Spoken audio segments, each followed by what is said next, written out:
Matt, what's up? What's going on, Rick? How you doing today, man? I'm doing all right. How about yourself? Good, doing good. I wanted to talk about some core tenets today. Interesting. You wrote a really good piece at the gym. You remember that? Yeah, I appreciate that. Yeah, that's awesome. Yeah. Kind of wanted to go through them all and see if you could elaborate just a little bit more on each. Yeah, no, I'd love to. So cool. Let's start it up. You ready? First one is the name game. Right. Now, what are, like, because we've done this a couple times. So before we start, like, what type of core tenets are you even talking about? Just kind of the core tenets of a great customer experience. Okay. Yeah. And this is the ones that, like, as it pertains to the session, right? The one that we recently did. Yeah, built around the gym, just kind of Yep. as the clients go through our facility and what we expect to happen. Got it. All right. Well, I know it should be fresh on my mind, but we might have a little bit going on these days. So tell me more. So all right. Well, let's start it up. First one of a great customer experience, the name game. Yes. Yeah. Good one. So, I mean, I've talked about this a lot in different lectures where, research will show that your name is the sweetest sound in all spoken language, right? Even if you're in a crowded, busy environment and you hear your name, it'll perk you right up, right? So we know that is a pleasant experience, almost a limbic response to something audible. And so just like a lot of businesses, know how important a good greeting is, to add the name to that greeting and then to add a time frame to it, right? A minimal or maximal amount of time until someone is greeted by name is a really good idea for any business, especially personal training business where things are supposed to be more intimate and more personal by default, right? So our rule is 10 seconds or less that someone in the facility has to say hello and greet them by name. That's like as soon as they walk in the door?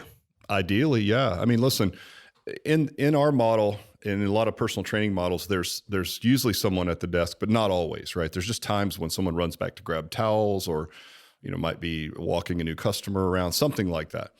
So then the responsibility falls on not just the desk, but anybody in the facility, right? Which means like coaches, I know that they're coaching, but in the size facility that you're typically servicing personal training, you can still look over and be like, hey, Matt, what's up? Yeah. Absolutely. How's your weekend? Okay, good. And then just get right back to coaching, right? It's a bit of the art of that bartending that has to do with coaching, but that should be able to be executed by the coaches or the front desk, either way. And the name game itself, like the real name game, says that if you don't know someone's name and you pass within 3 feet of them, that you put your hand out and introduce yourself, right? Oh, so this is ongoing. This is throughout their whole time at the gym. Yep, exactly. Really cool. Yep. So anybody on staff should say hello to everyone by name. But for the purposes of this call, we try to map it out like what happens during a personal training session, if you will. And so 10 seconds within entering the facility, they are greeted by name by someone on the team, right? So it takes some practice. You sort of take for granted that your regulars know everybody and it's not a big deal, but it's a big deal. Oh, absolutely. Yeah, huge deal. So listen, do it with a little bit of enthusiasm. If you can add anything personal to it, hey, how was the thing on the week? How'd your marathon go? Well, I mean, whatever our clients are up to these days, makes it even more impactful. And we're not the only brand to do that. When Howard Schultz came back to Starbucks, they were having some trouble. He left for a while. He came back. One of the things that he did, that was easy for his guys to be able to execute, right, across an entire brand. I say his guys, I mean all his team members in every single store, right, would be to greet people within a certain amount of time, just like a basic hello. Other brands that do it well, like we have Moe's, you've been to Moe's before, they scream, welcome to Moe's, I mean, there's something to that, right? You laugh about it, but it becomes a signature thing. And you think it's not important until you go back to Moe's with your kids and like no one says anything. And you're like, oh, Right. Kind of let down, That's how their clients will feel. Yeah, consistent experience, right? So I would say for any service-based business, especially personal training, greetings within 10 seconds of entering the front doors are really good. Good idea. Awesome. All right, let's go to the next. How about introductions? Yes. Okay. Yep. And that would pertain to the workout itself, right? So if you're training in a one-on-one setting, obviously the introduction is like, what's up, Matt? High five, knuckles, hug, whatever's normal for you and that particular client, right? But if you're working in a group training setting, which a lot of us are these days, whether it be boot camps or whatever, certainly what we do, which is that small group personal training, the introduction is a really important time because you're putting a group of people together. You're making a brand promise of personal training, right?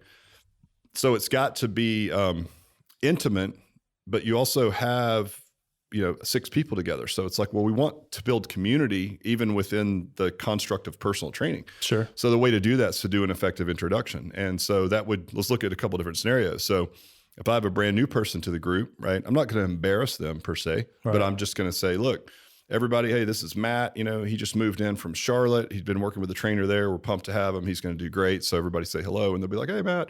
Some people high five, some people handshake. Just kind of leave it up to the clients. If not, if everyone knows each other, the introduction is just about like, hey, everybody, what's going on? Listen, we're going to work really hard today. Got a great workout plan. Everybody's got their own version, of course.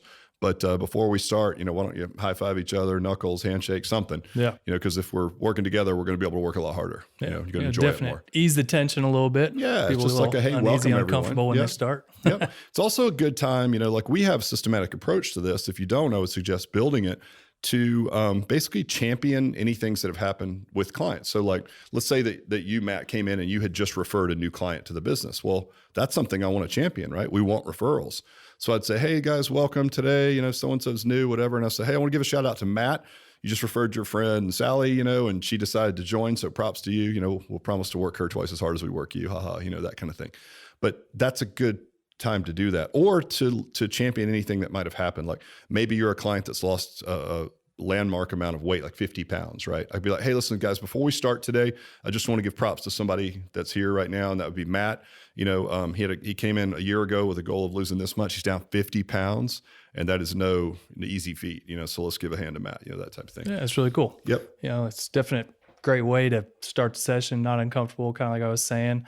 It just kind of creates that community, right? Yeah. Gets them going. Yeah, exactly. And it's like, here's the thing about what we're talking about. These are the things that are do or die. Like they can't not happen, put it that way. And when people ask me a lot of times, like, how do you grade trainers, right? Like, how do you keep them accountable?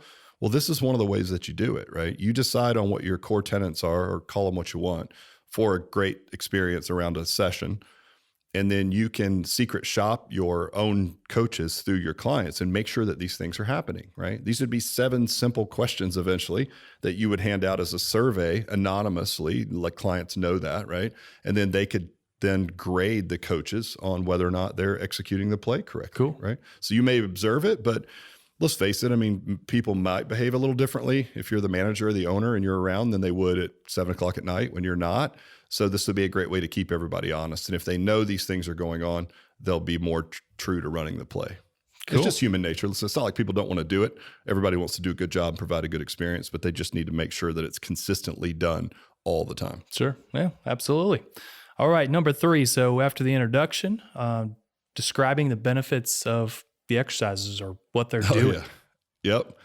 So Matt, Matt's, you're the head of programming. I think everyone knows that, VP of program design. And, we write some pretty dynamic, interesting workouts, you do, and we practice those. Well, a lot of what we know is most effective, which, like, for lack of better terms, we'll just call it functional training, right? Some of the exercises can be a little odd for people, right? When we're working with a personal training crowd, which is typically a bit longer in the tooth, maybe a bit older, the movement quality isn't quite what you're going to see if you're working with people in their 20s and 30s, right?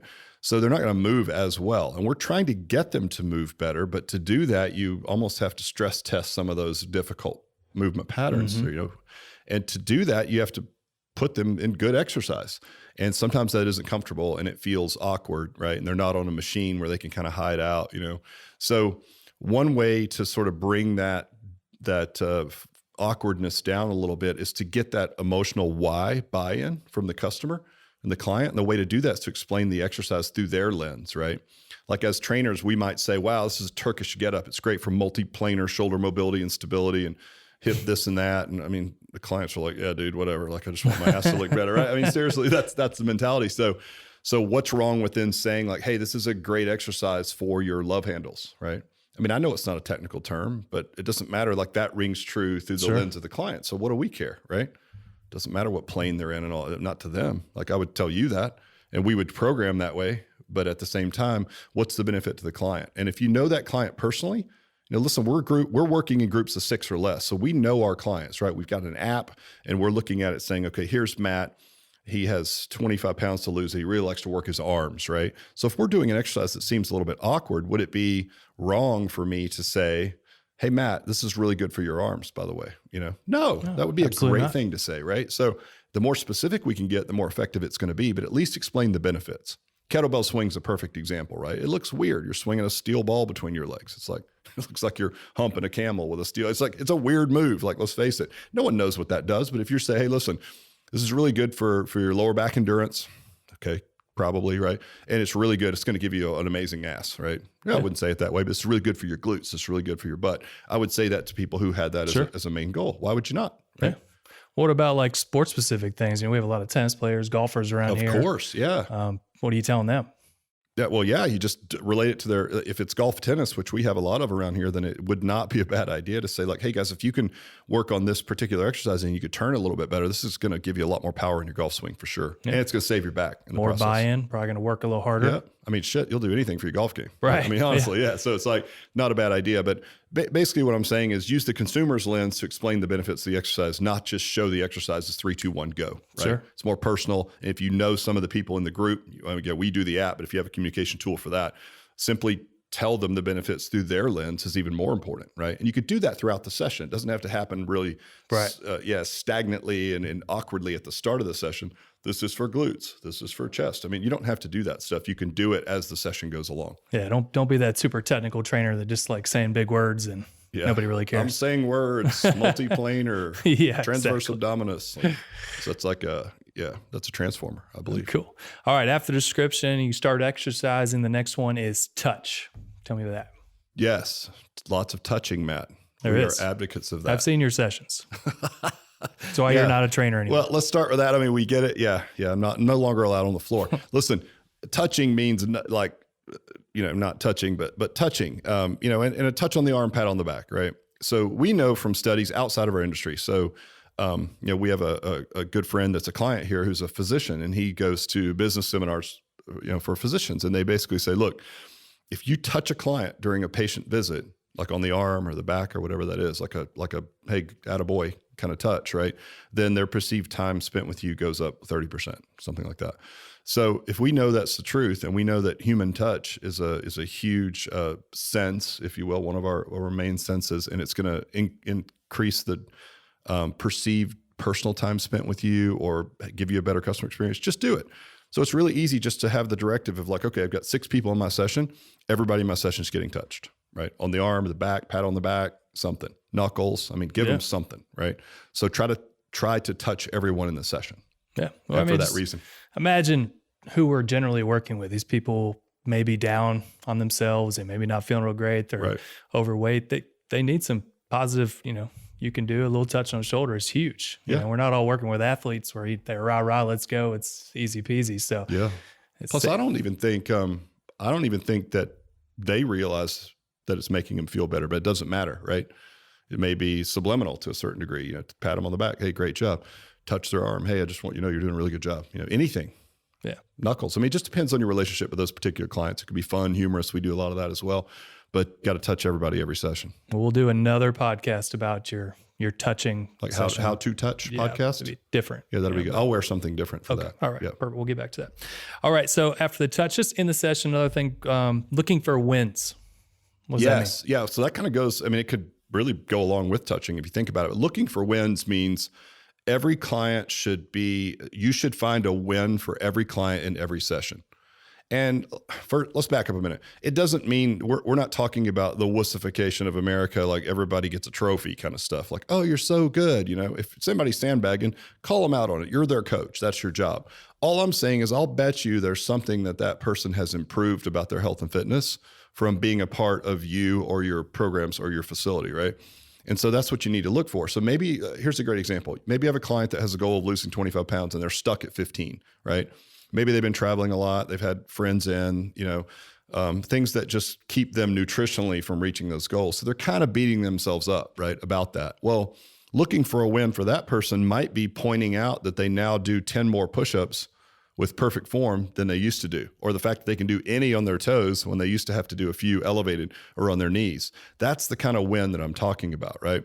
It could pertain to strength, movement quality, using more load on a certain movement, right?